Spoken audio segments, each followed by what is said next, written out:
Good morning, You Can Heal family. My name's Shena, and today we're reading in First Chronicles chapter 6.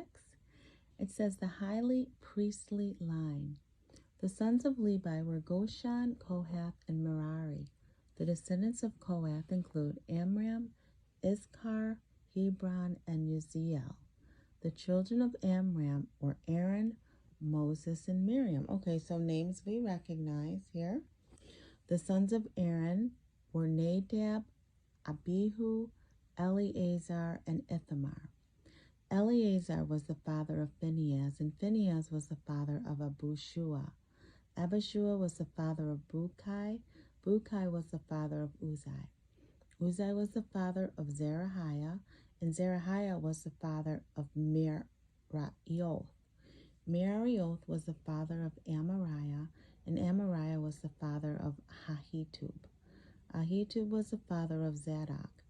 Zadok was the father of Ahimaaz, and Ahimaaz was the father of Azariah. Azariah was the father of Johanan. Johanan was the father of Azariah, the high priest, at the temple built by Solomon in Jerusalem. Azariah was the father of Amariah, and Amariah was the father of Ahitub. Ahitub was the father of Zadok, and Zadok was the father of Shallum. Shallum was the father of Hilkiah, and Hilkiah was the father of Azariah. Azariah was the father of Sarai, and Sarai was the father of Jehozadak, who went into exile when the Lord sent the people of Judah and Jerusalem into captivity under Nebuchadnezzar. And the next section is the Levitical line. The sons of Levi were Gershon, Kohath, and Merari. The descendants of Gershon included Libni and Shemel. The descendants of Kohath included Amram, Issachar, Hebron, and Uzziel. The descendants of Merari included Mahali and Mushi. The following were the Levite clans listed according to their ancestral descendants. Okay, I needed a deep breath. The descendants of Gershon included Libni, Jahath, Zimah, Edo, Zerah, and Jetheriah. The descendants of Kohath included Amminadab, Korah, Asir, Elkanah, Abiasaph, Asir, Tahath, Uriel, Uzziah, and Shaul. The descendants of Elkanah included Amasiah, Ahimoth, Elkanah, Zophiah, Nahath, Eliab. I cannot believe I'm reading all these names. Honestly, you guys, if it wasn't for you listening in, knowing that some of you will listen to this entire chapter, I don't think I would do it. I really don't. Oh my gosh, let me just stop looking at how much more I have to read and get back to it. Sorry, I just had to say that because this is a lot.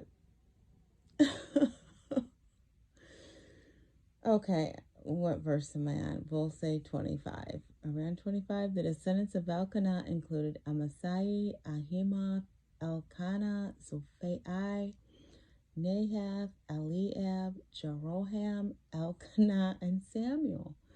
The sons of Samuel were Joel the older and Abijah the second. The descendants of Merari included Mahili, Libni, Shimei, Uzzah, Shemiah, Haggai, and Azahah. The Musicians Guild. David assigned the following men to lead the music at the house of the Lord after he put the ark there. They ministered with music there at the tabernacle until Solomon built the temple of the Lord in Jerusalem. Then they carried on their work there, following all the regulations handed down to them. These are the men who served along with their sons.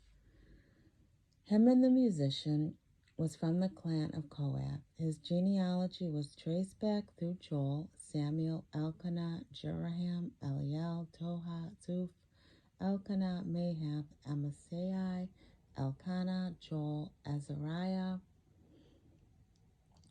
Zephaniah, Tahath, Azir, Abisath, Korah, Iskar, Kahath, Levi, and Israel.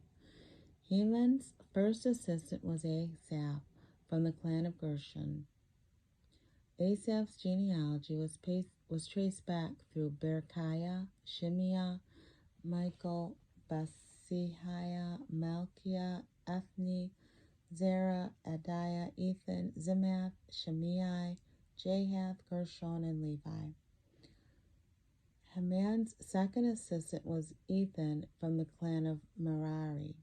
Ethan's genealogy was traced back through Kishai, Abdi, Malush, Hashabiah, Amaziah, Hilkiah, Amzai, Benai, Shamir, Melai, Mushai, Merari, and Levi. Their relatives, also Levites, were appointed to various other tasks in the tabernacle of the house of God. The next section is the generations of Aaron. Only Aaron and his descendants served as priests. They presented the offerings on the altar of burnt offerings and the altar of incense, and they performed all the other duties related to the most holy place. They made atonement for Israel by following all the commands that Moses, the servant of God, had given them. The descendants of Aaron were Eleazar, Phinehas, Ebushah, Bukai, Uzai, Zerai, Merioth, Amariah, Atub, Zadok, and Amihaz. Cities of the priests and Levites. This is the record of the towns and territory assigned by means of sacred lots to the descendants of Aaron, who were from the clan of Kohath. This included Hebron and its surrounding pasture lands in Judah, but the fields and outlying areas were given to Caleb, son of Jephunneh.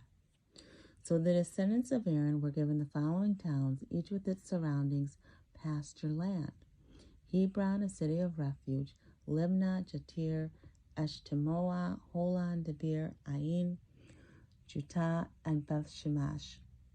And for the territory of Benjamin they were given Gibeon, Geba, Elameth, and Anathoth, each with its pasture lands. So a total of 13 towns was given to the descendants of Aaron.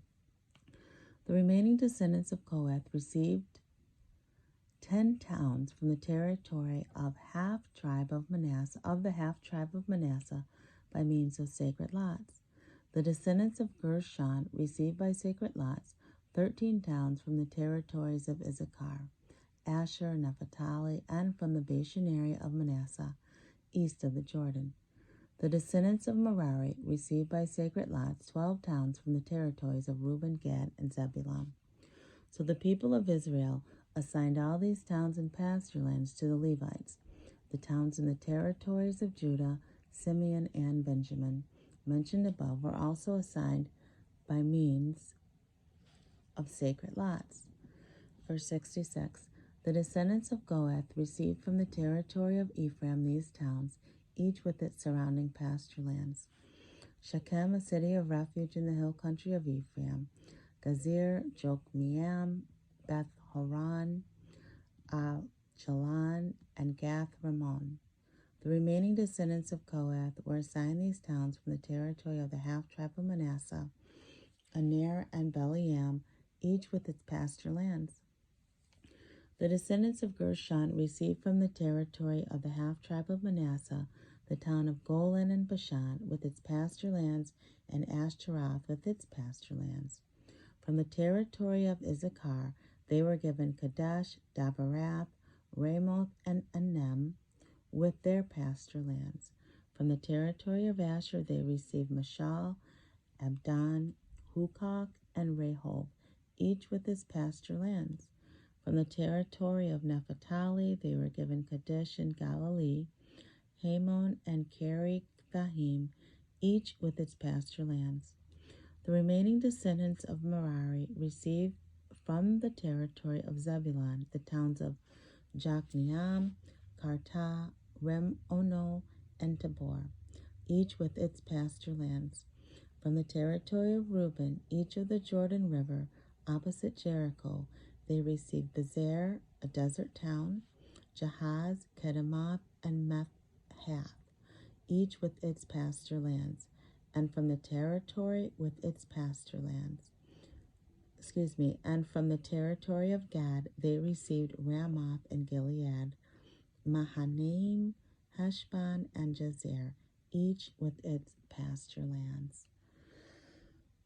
Take a deep breath with me. That is the end of chapter 6. I'm more slam out. Oh my gosh. So we're moving right along. It looks like we have 3 more chapters left, 7, 8, and 9. And then it won't be so brutal with all these names. But I did tell you yesterday there was a genealogical table here with a little article. So let me see if I can read this before my battery dies. It says, even as many families do today, the Jewish people of the Bible times kept detailed family histories. These were important records that helped determine inheritance and provided identification and continuity with the past. These lists of descendants also helped identify the people who were qualified to serve as priests, descendants of Levi and the house of Aaron. During the Hebrews' years of wilderness wandering, the military organization of the tribes was established by these family records or genealogies. These lists were also used to allocate taxes and offerings for the sanctuary. The first genealogies of the Hebrews were probably memorized and passed down by word of mouth to succeeding generations, as well as being written down. I cannot imagine anybody passing all these names down by word of mouth. That is amazing. It says the book of Genesis contains several important genealogical tables, including the descendants of Adam, Noah, and Jacob, and the ancestors of Abraham. In the New Testament, both Matthew and Luke listed the earthly ancestors of Jesus to show that Jesus the Messiah was descended from the line of David. So you can look in Matthew chapter 1 verses 2 through 17 and Luke chapter 3 23 through 38 to see that line of David. It says scholars who have studied these genealogical tables in the Bible have noted that not all the ancestors or descendants are included. Apparently, the purpose of the biblical writers who compiled genealogies was to establish the broad line of descendants without including all the details. Well, thank God they left some names out. I can't imagine there being any more names. It goes on to say, the Apostle Paul cautioned this younger minister colleague Timothy to avoid endless speculation over myths and spiritual pedigrees, for these things only cause arguments. They don't help people live a life of faith in God. This should serve as a warning to all persons not to place undue emphasis on their family history. What really matters is not our line of descendants, but our commitment as individuals to Jesus Christ as his will for our lives. Now that's interesting. Just in practical life, if you think about, the family you came from or your family history, or, a lot of people have a lot of things going on with their family, but what really matters is our commitment as an individual to Jesus Christ, because ultimately he's all that matters and what his will for our life is. So that was good. That was good, you guys. So we'll be back tomorrow with chapter 7, plugging away, and it's going to be looking at the genealogy of Issachar, Benjamin, Naphtali, Manasseh, Ephraim, and Asher. So always remember, true healing begins with self-love. Why? Because God is love and he lives on the inside of you. We'll be back tomorrow. Love you. Bye.